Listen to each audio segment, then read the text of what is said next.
நண்பர்களே, இன்று ஜூலை மாதம் 15ஆம் தேதி லண்டனில் இப்பொழுது நேரம் பிற்பகல் 2:20. அமெரிக்கா ஈரான் மீதான பகல் நேர தாக்குதல்களை இன்று நடத்தியிருக்கிறது. இது வித்தியாசமாக இருக்கிறது. பகல் நேரத்தில் பொதுவாக தாக்குதல் நடத்தப்படுவதில்லை. இன்று தாக்குதல் நடத்தப்பட்டிருக்கிறது மாலை 1:30க்கு. அடுத்தது ஈரான் அமெரிக்க தளங்கள் மீதான தாக்குதல்கள் நடத்தியிருக்கின்றன. பெரும் சேதம் என்று தகவல்கள் தெரிவிக்கின்றன. இந்த விடயங்கள் தொடர்பாக நாம் இன்று பார்ப்போம். சப்ஸ்கிரைப் செய்யாத நண்பர்கள் சப்ஸ்கிரைப் செய்யுங்கோ, லைக் பட்டன் அழுத்துங்கோ, ஹை பட்டன் அழுத்துங்கோ. உடனுக்குடன் உங்களுக்கு செய்திகள் வந்து சேரும். இதுல இன்னொரு விஷயம் என்னன்னா, 20% டோல் சார்ஜ் விதிக்க போறேன்னு சொன்ன ட்ரம்ப் இப்பொழுது அதை பின்வாங்கி இருக்கிறார். அது தொடர்பான சுவையான சம்பவங்களும் இருக்கின்றன என்று நாம் பார்ப்போம். அமெரிக்கா ஈரான் மீது பகல் நேர வான்வழி தாக்குதல்களை இன்று நடத்தி இருக்கிறது. சமீபத்திய அமெரிக்க தாக்குதல்கள் உள்ளூர் நேரப்படி பிற்பகல் 1:30க்கு ஆரம்பித்திருக்கின்றன.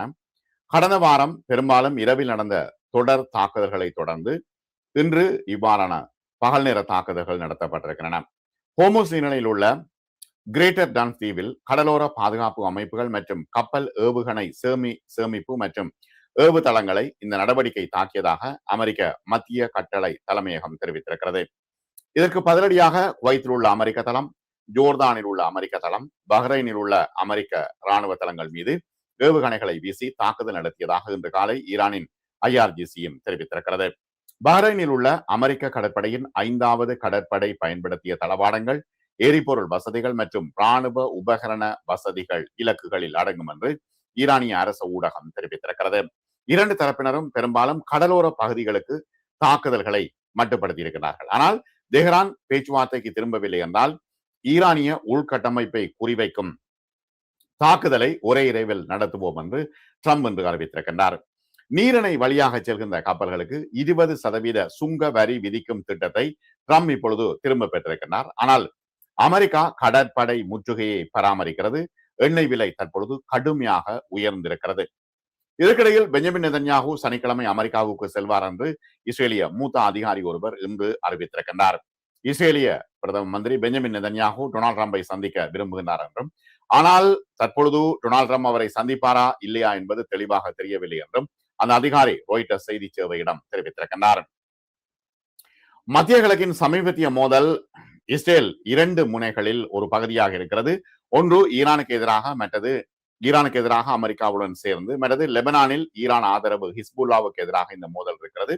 இப்பொழுது இருக்கின்ற நிலைமையிலே நெதன்யாகு ஏன் இந்த போரில் பங்கு பெற்றவில்லை என்றால், ஈரான் திருப்பி தாக்கினா இஸ்ரேல் மிக கடுமையாக தாக்கப்படும். உள்ளுக்குள்ளேயே நெதன்யாகுக்கு எதிரான நிலைப்பாடுகள் இருக்கின்ற காரணத்தினால் உடனடியாக இந்த அமெரிக்காவினுடைய இந்த போரில், ஈரானை தாக்குகின்ற போரில் நெதன்யாகு கலந்து கொள்ளவில்லை என்று ராணுவ விமர்சகர்கள் சொல்கின்றார்கள். என்னன்னா, ஏற்கனவே இஸ்ரேல் உடைந்து நொறுங்கி இருக்கின்ற சூழ்நிலையில் மீண்டும் இஸ்ரேலால் தாக்குப்பிடிக்க முடியுமா? ஈரானுடைய ஏவுகணை பலத்தை அறியாமல் ஈரானோடு போருக்கு தயாராக இல்லை என்று ராணுவ ஆய்வாளர்கள் சொல்கின்றார்கள். பொறுத்திருந்து பார்ப்போம் அடுத்த வாரங்களில் என்ன நடைபெறப் போகின்றது என்று. இதற்கிடையில் ஹோர்முஸ் நீரிணைக்கு அருகில் உள்ள டசன் கணக்கான ராணுவ இலக்குகளை குறிவைத்து 7 மணி நேர அலை தாக்குதல்களை நடத்தி முடித்ததாக அமெரிக்க ராணுவம் தெரிவித்திருக்கிறது. ஈரானின் அரசு ஊடகம் அமெரிக்க தாக்குதல்கள் குறைந்தது 3 பகுதிகளை தாக்கியதாக இன்று தெரிவித்திருக்கிறது. ஈரானின் தென்மேற்கு நகரமான ஹோபிசையில் உள்ள ஒரு கோதுமை சேமிப்பு கிடங்கு புதன்கிழமை அதிகாலை அமெரிக்க ஏவுகணைகளால் தாக்கப்பட்டிருக்கிறது என்று உள்ளூர் அதிகாரிகளை மேற்கோள் காட்டி மாநில ஒளிபரப்பு IRIB தெரிவித்திருக்கிறது. என்னன்னா, அவர்கள் தற்பொழுது மக்களை கோபப்படுத்துவதற்காக இப்ப கோதுமை ஸ்டோர், மிகப்பெரிய ஒரு பிரம்மாண்டமான சேமிப்பு கிடங்கை அவர்கள் அளித்திருக்கிறார்கள் அமெரிக்க ராணுவம். ஆகவே உள்ளூர் மக்களை கோபப்படுத்தி அங்குள்ள ஆட்சியாளர்களுக்கு எதிராக அவர்களை கிளந்தள செய்வதுதான் இப்பொழுது ட்ரம்பினுடைய ஒரு உத்தியாக இருக்கிறது. நேற்று ஈரானிய அரசு ஊடகம் ஹோர்முஸ் நீரிணையில் உள்ள துறைமுக நகரமான பந்தர் அப்பாஸை சுற்றியுள்ள இடத்தை அமெரிக்க ரொக்கெட்டுகள் தாக்கியதாக தெரிவித்திருக்கிறது. தெற்கு ஈரானில் உள்ள சிரிக் அருகே உள்ள ஒரு பகுதியை எறிகணைகள் தாக்கியதாக ஈரான் சொல்கிறது. ஈரானிய அறிக்கைகளில் உயிரிழப்புகள் குறிப்பிடப்படவில்லை. ஈரானும் பல செய்திகளை மறைக்கிறது. அமெரிக்காவும் பல செய்திகளை தற்பொழுது மறைத்துக் கொண்டிருக்கிறது. ஹோர்முஸ் நீரிணையை வர்த்தக கப்பல்களை தாக்க ஈரானிய படைகள் பயன்படுத்திய ராணுவ இடங்கள், அதனை சீர்குலைக்கும் வகையில் தாக்குதல்கள் வடிவமைக்கப்பட்டுள்ளதாக சென்கோம் இன்று அறிவித்திருக்கிறது. ஹோர்முஸ் நீரிணையை மீண்டும் திறக்கும் முயற்சியாக ஈரானுக்கு எதிரான ஒரு மாபெரும் தாக்குதல் குறித்து விவாதிக்க ஜனாதிபதி டொனால்ட் ட்ரம்ப் இன்று சிச்சுவேஷன் ரூமில் ஒரு அவசர கூட்டத்தை நடத்தியதாகவும் இந்த விவகாரம் குறித்து அறிந்த 3 அதிகாரிகள் தெரிவித்ததாகவும் அக்சியஸ் பத்திரிகை தெரிவித்திருக்கிறது. ஒரு தரைவழி தாக்குதலை ஆரம்பிக்க கூடும் என்றும் தற்பொழுது அதிகாரிகள் சொல்கின்றார்கள். மிக கடுமையாக ஈரானை தாக்குவேன் என்று அவர் ஏற்கனவே குறிப்பிட்டிருந்தார். ட்ரம்ப் தரைவழி தாக்குதல்கள் எவ்வளவு தூரம் சாத்தியப்படும் என்பது தொடர்பான பல கேள்விகள் இருக்கின்றன. ஏனெனில் தரைவழி தாக்குதல்கள் மூலம் இப்ப ஈரானுடைய புவியியல் அமைப்பு தரைவழி தாக்குதல்களுக்கு அமெரிக்க படைகளை ஈரானிய புவியியல் அமைப்பு மிகப்பெரிய சிக்கலான ஒரு சூழ்நிலையில் இவர்கள் எவ்வாறு தரை வழியாக கொண்டு போக போகிறார்கள். அதனால்தான் ஈராக் பிரதமரை டொனால்ட் ட்ரம்ப் இன்று சந்தித்தாரா என்கின்ற கேள்விகளும் ஒரு பக்கம் எழுகின்றன. ஆனால் தரைவழி தாக்குதல்கள் உடனடியாக நடைபெறுமா என்பது மிகப்பெரிய கேள்வியாக இருக்கிறது. அமெரிக்க படைகள் செவ்வாய்க்கிழமை அன்று ஹோர்முஸ் நீரிணையில் உள்ள ஈரானிய துறைமுகங்களுக்கான தங்கள் முற்றுகையை மீண்டும் அமல்படுத்தி இருக்கின்றன.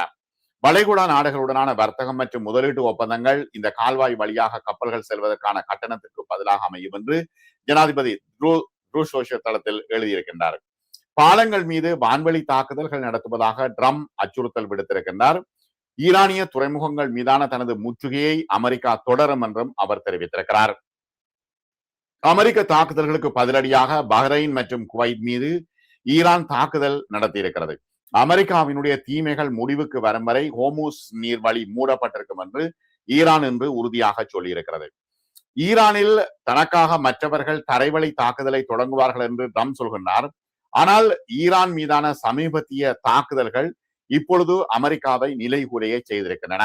அமெரிக்க சென்ஹாம் இன்று காலை 11 மணிக்கு ஈரானுக்கு எதிரான தனது முதலாவது தாக்குதலை ஆரம்பித்ததிலிருந்து ஈரான் தொடர்ச்சியாக வளைகுடா நாடுகள் மீது தாக்குதல்களை நடத்தி வருகிறது. ஆகவே இப்பொழுது ஈரான் திருப்பி தாக்கும் பொழுது அமெரிக்க படைகள் ஓடுகின்ற ஒரு நிலைமை ஏற்படுகிறது.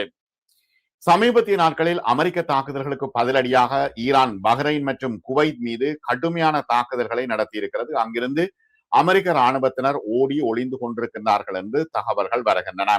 பொதுமக்கள் பாலங்கள் மற்றும் மின் உற்பத்தி நிலையங்கள் மீது தாக்குதல் நடத்தப் போவதாக மீண்டும் டொனால்ட் ட்ரம்ப் இன்று எச்சரிக்கை விடுத்திருக்கின்றார். பல்வேறு நபர்களிடமிருந்தும் பல்வேறு நாடுகளில் இருந்தும் தனக்கு அழைப்புகள் வந்தன என்றும் மன்னர்கள், இளவரசர்கள் மற்றும் நாம் அறிந்த அனைவரிடமிருந்தும் தனக்கு அழைப்புகள் வந்து இந்த 20% சுங்க கட்டணம் விதிப்பது குறித்து வேண்டாம் என்று அவர்கள் சொல்லியிருக்கின்றார்கள். ஆகவே அதனை பின்வாங்கியதாக ஜனாதிபதி டொனால்ட் ட்ரம்ப் அறிவித்திருக்கின்றார். அவர்கள் என்ன சொல்கின்றார்கள் என்றால், நாங்கள் அதை வேறு விதமாக செய்ய விரும்புகின்றோம். அமெரிக்காவில் பில்லியன் கணக்கான டாலர்களை முதலீடு செய்து எங்களின் சாதனை அளவுகளை தொடர்ந்து அடைய விரும்புகின்றோம் என்று அந்த அரபுக்கள் சொன்னார்கள்.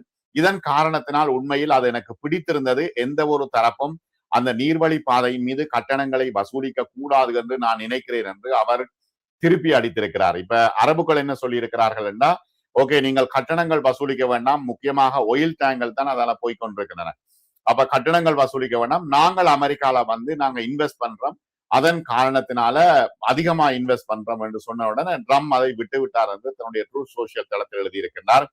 அவர் அப்படித்தானே ஒரு ஜோக்கர் மாதிரியே பார்க்கின்றார்கள் ராணுவ விமர்சகர்களும் அரசியல் விமர்சகர்களும். ஈரானிய வெளியுறவு அமைச்சர் அப்பாஸ் அராக்சி தெஹ்ரான் அந்த நீர்வழி பாதையின் பாதுகாவலராக என்றென்றும் இருக்கும் என்று பதிலடி கொடுத்திருக்கின்றார். 20% என்பது நிச்சயமாக மிக அதிகம், நாங்கள் நியாயமாக நடந்து கொள்வோம் என்று அராக்சி வந்து ஜோக்காக சொல்லியிருக்கின்றார். இன்று செனட் ஜனநாயக கட்சியினர் $1.15 டிரில்லியன் மதிப்பிலான ஒரு முக்கிய பாதுகாப்பு மசோதாவை முறியடித்திருக்கிறார்கள். ட்ரம்புக்கு பணம் கொடுக்க முடியாது என்று.